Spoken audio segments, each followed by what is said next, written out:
বাহ, আপনার চুলগুলো তো অনেক সুন্দর। কি করবেন ম্যাম? ছোট করব। এত সুন্দর চুল ট্রিম করে দিই।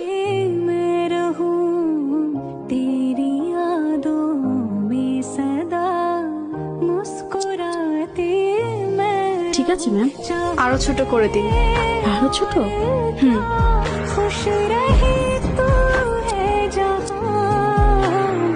এবার ঠিক আছে মনে হয়। আরো ছোট করুন। একদমই চুলে যত্ন নেওয়ার সময় পান না, না? আপনার চুলে কিন্তু লেয়ার কাটটা খুব সুন্দর লাগতো।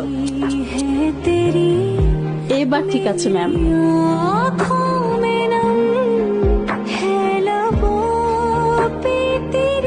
আরো ছোট করে দিন, যাতে এভাবে আর ধরা না যায়।